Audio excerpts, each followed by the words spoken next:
उस रात जब राधिका ने अपनी डायरी का आखिरी पन्ना लिखा, शायद उसे नहीं पता था कि अब अगला दिन उसका आखिरी दिन होगा।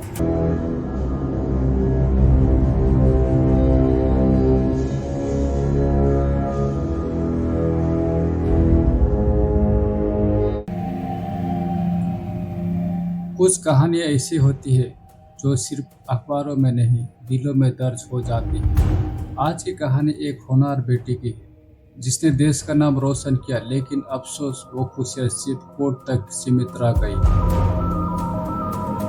और घर लौटते ही वो सन्नाटा बन गई। क्या एक सपने देखने वाली लड़की को वही लोग तोड़ सकते हैं जिन पर उसका सबसे ज्यादा भरोसा था?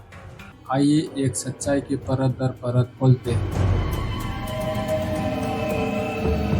लेकिन ध्यान रहे, यह कहानी आपको झकझोर कर सकती है।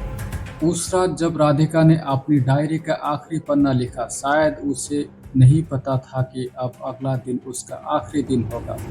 उसने लिखा था, कभी कभी अपने ही सवाल बन जाते हैं सबसे बड़ा डर। क्या राधिका को अंदाजा था उसका डर हकीकत में बदलने वाला है?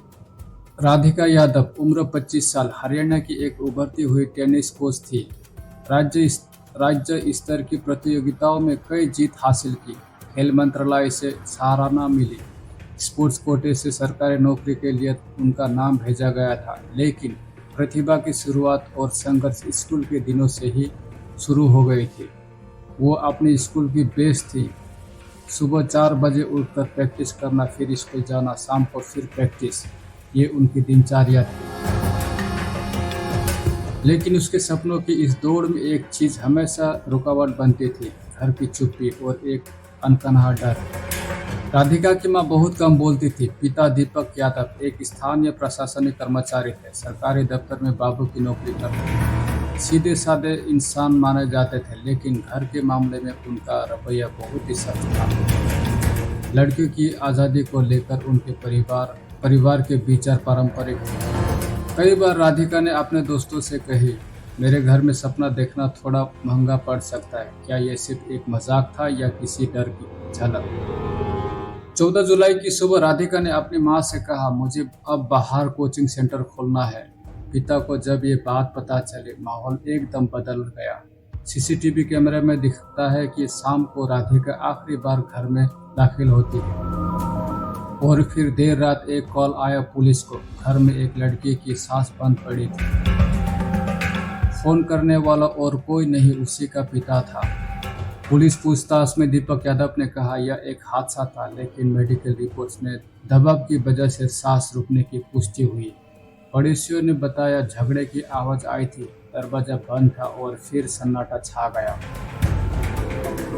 हर गवाही, हर रिपोर्ट्स, हर सबूत एक ही और इशारा कर रहे थे कि इस मामले में कोई बाहरी शख्स नहीं आया था। दीपक यादव ने अंत में स्वीकार किया कि उन्होंने गुस्से में आकर यह कदम उठाया। कारण बताया कि बेटी का आत्मनिर्भर होना और बाहर जाने की जिद करते हुए ये कदम उठाया।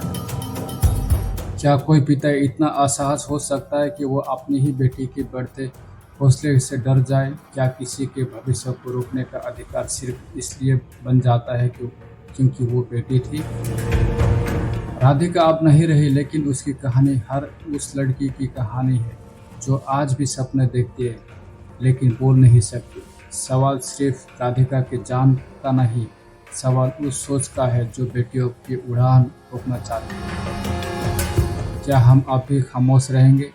कहानी खत्म नहीं हुई है, सब कुछ सवाल छोड़ गई है। अगर आपको लगता है कि ऐसी कहानियाँ लोगों तक पहुँचना चाहिए तो इस वीडियो को लाइक, शेयर करें और हमारे चैनल वारदात को सब्सक्राइब जरूर करें, क्योंकि हो सकता है अगली कहानी किसी ऐसी हकीकत की हो जो आज भी किसी दीवार के पीछे बंद कर रह गई है। तो आपसे और एक सच्ची वारदात के साथ, तब तक सच को समझिए और आंखें खुली रखिए, क्योंकि दुनिया दिखती जितनी है उतनी होती नहीं है।